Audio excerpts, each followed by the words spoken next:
Ek wil as die Here wil, die week na volgende week wil ek begin met, ek wil nie sê 'n reeks nie, maar 'n klompie boodskappe oor dinge wat hier binne in ons harte aangaan. Wat ook te doen het met jou gewete, wat is die gewete, hoekom het ons 'n gewete en al daai goeters. En ek die afgelope week het ek 'n dame gehad wat my gebel het, of nie van my gebel het, maar ek wil maar WhatsApp en gesê, Tannie, ek wil die oom kom sien, asseblief. En ek gesê, nee, dis reg, en donderdag, 11:00 was die afspraak, en 10:00 toe daag sy hier op, en sy kom in my kantoor, en sy gaan sit op die stoel, en vul haar bene so, en sy sê vir my, oom, ek sê, ja, sy sê, oom, ek het dood gegaan vir 5 minute. Sy sê, en daar is nie 'n hemel nie, en daar is nie 'n hel. Toe het ek nou met haar gedeel, en ek sê, hoe kan jy op grond van jou 5 minute vir besluit, daar is nie 'n hemel of 'n hel nie. En aan die einde van die dag, het sy my verskillende vrae gevra, en ek kon toe die antwoorde gee, en sy is weer gelowig dat die Here is wie hy sê hy is. En ons gee die Here die eer daarvoor. Maar nou, besef ek, daar's baie mense met sulke vrae. Wat van as iemand nooit die evangelie gehoor het nie en hy sterwe, waarna toe gaan hy? Waarna toe gaan hy? Sien? En ek kon vir haar prys die Here, op daai stadium het ek sekere dinge gelees en nagevors, en ek kon vir haar antwoord uit dit uit. En so, nou, toe ek besluit, ek wil graag op hierdie dinge konsentreer, want baie van ons loop rond met verskillende einas en verskillende goggas wat ons weerhou om God se heerlikheid te ervaar. En ek wil u uitnooi om te kom en bring maar mense saam. Dit gaan nie oor my nie, regtig, ek wil vir u nou sê, dit gaan vir my oor die mense se welstand en die feit dat ons lewe in die laaste van laaste dae en ons weet nie, niemand van ons weet, ek het net nou gesê, nie een van ons het die waarheid dat ons môre nog hier gaan wees. Met ander woorde, ons het net nou, en wat ons nou doen, gaan vir ons in die hiernamaals iets beteken. Goed, nou vanmôre wil ek met u deel oor iets heel anderste.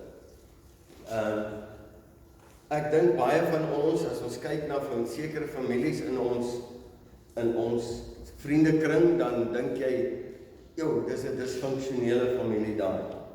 My vraag is, kan God 'n disfunksionele familie gebruik? En ek wil begin vanmôre weer, te begin by die begin, Genesis 2, vanaf vers 18.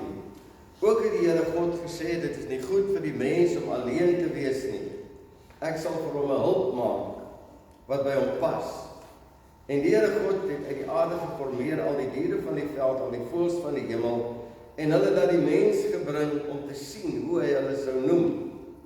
En net soos die mens al die lewende wesens genoem het, so moes hulle naam wees. So het die mens dan name gegee aan al die vee en aan al die voëls van die hemel en aan al die wilde diere van die veld, maar vir die mens het hy geen hulp gevind wat by hom pas nie. And Jehovah God caused the deep sleep to fall on Adam, and he slept.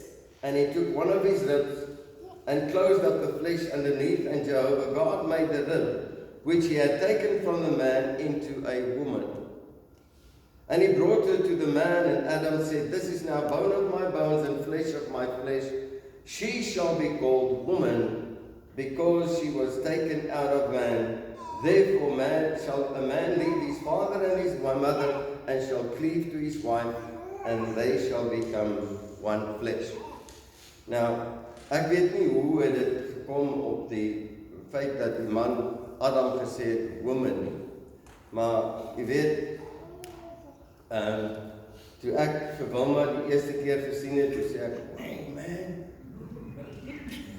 En ek dink dis wat Adam gesê het, wow man, that's nice, that's good. Nou ja, hierdie was die eerste familie wat geskape was. En ons het so rukkie terug het ons gekyk na Kain en Abel, En my vraag is, was hulle perfek? Adam en Eva was perfek in die tuin van Eden, maar dit het nie daar gebly nie. Ons weet wat het gebeur. Die vyand het gekom, soos ons gehoor het, soos 'n slang, is listig en gesê, is dit so dat God gesê het? En ons weet, ons ken die geval, en aan die einde van die dag was daar seuns gebore, en Kain het vir Abel doodgeslaan, en ek dink verlede week het ons daaroor gepraat. Maar ons weet dat hierdie familie was nie so volmaak gewees nie, want hierdie familie het aan die einde van die dag versplinter en oor die hele aarde beweeg. En ons kry in Genesis ons eerste heeltemal 'n disfunksionele familie. Sal jy met my saamstem? Ek meen, kom ons wees nou eerlik. Het Adam die regte vrou gekies? Hy het nie keuse gehad. God het dit vir hom gegee, so dit moes die regte vrou gewees het. En tog het daardie vrou, wat God vir hom gegee het, vir hom gesê, Adam. En arme Adam se bene het jelly geword. Geëet van die appel. Nou in my navraag, en ek het dit nou die dag met Irma gedeel, maar in my navraag en navorsing met al hierdie goeders, het ek afgekom op die volgende illustrasie van 'n heeltemal 'n disfunksionele familie, wat 10 teen 1 in almal en oral in gemeente is en in die samelewing. Nou, families het die potensiaal om werklik 'n voorbeeld te wees vir ander. En sulke families staan baie keer 'n groot kans om seer te kry, om te val. En dit is waar hierdie voorbeeld inkom. Now we find in many communities, we find this family. The father's name was Dick, and his surname was Tater. It's the Tater family. Dick Tater needed always to have his own way. He would always sing the song, I did it my way. Alright? And that was the only way that counted. Now his wife's name was Hesitator. Now she was always unsure of herself. She could never really make any decision because she always hesitated. That's why she was called Hesitator. And she seems to be very insecure, and she had a daughter whose name was Imitator. She always did what others did. In fashion or lifestyle, whatever was the in thing, she did it. Then the family had a son, and his name was Agitator. He was always in trouble. Then lastly, we find the grandfather, the father of Dictator, and his name was Spec. And he was always sitting around watching everybody. In other words, he was a spectator. And we find these people in the community. We find the dictators, we find the hesitators, we find the imitators, we find the agitators, and we find the spectators. Now we can decide what we want to be. I want to be somebody that's involved. Maar hierdie is die mense, en dit was vir my 'n baie goeie voorbeeld, en ons kry hierdie mense. Nou wat ons gaan doen vandag is om in die Bybel seker een van die mees disfunksionele families, behalwe nou Adam en Eva se familie, maar dit kom van hulle af, gaan ons na kyk. En ons gaan kyk hoe die Here dan met hierdie mense werk, hoe hy ten spyte van hulle foute en hulle verkeerde optrede nogtans sy doel met hulle bereik. Dan kan ons weet dat hy nie verander het nie, en daar is hoop vir u en vir my en ons families. Want wie van u weet dat ons sit met disfunksionele families in hierdie lewe? Ek kan baie vinnig aan 'n hele paar dink, maar ek gaan nou nie vir julle kyk nie. Sodat julle nie dink julle is deel van hierdie disfunksionele familie nie, maar almal van ons ken. We know about a dysfunctional family. And many a times we ask the question, but how can God use that person? How is it possible that God can do what He's doing through such a person, coming from such a family. Is julle met my? Kom ons begin. Genesis 25 verse 21, and Isaac prayed to Jehovah for his wife because she was barren. And Jehovah heard him, and Rebekah his wife conceived. And the sons struggled together within her, and she said, if it is so, why am I this way? And she went to inquire of Jehovah. And Jehovah answers her. And he said to her, 2 nations are in your womb, and 2 kinds of people shall be separated from your bowels. And the one people shall be stronger than the other people. The older shall serve the younger. And when her days to be delivered were fulfilled, behold, twins were in her womb. And the first came out red all over and a hairy garment. And they called his name Esau. And after that his brother came out, and his hand took hold of Esau's heel. And his name was called Jacob.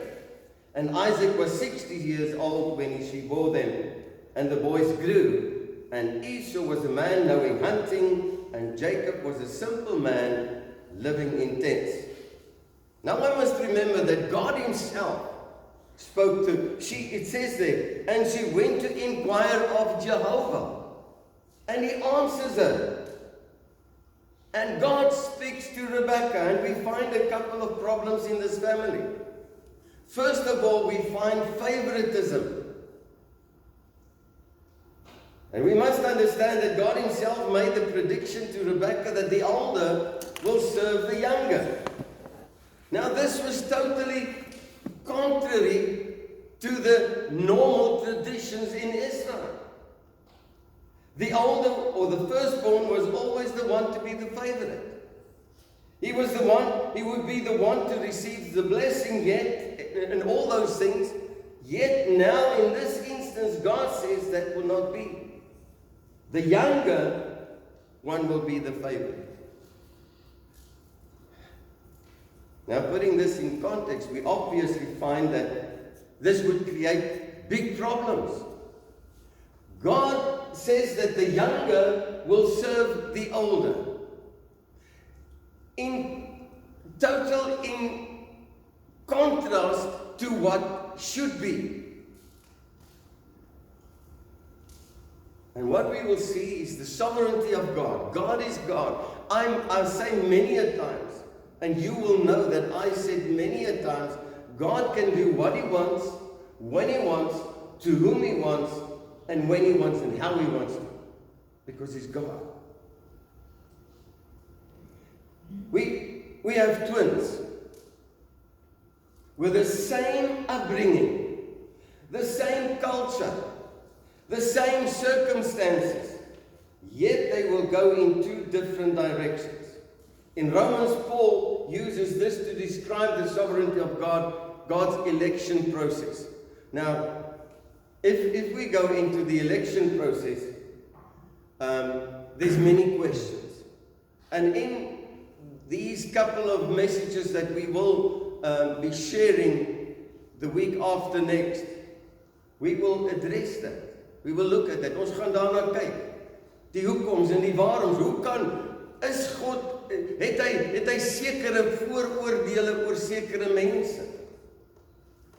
Romans 9 verse 10. And not only this, but when Rebekah also had conceived by our father Isaac, for the children had not yet been born, neither had one any good or evil, but that the purpose of God, according to election, might stand, not of works, but of him who called. It was said to her, the elder shall serve the younger.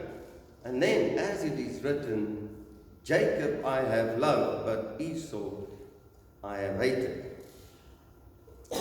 Now, the word used here for hate does not mean hate the way we understand it. It means Jacob I loved, but Esau I loved less. In many families, there are children who just seem to be the favorites. There are children who seems to be just the fact that They just receive the blessings.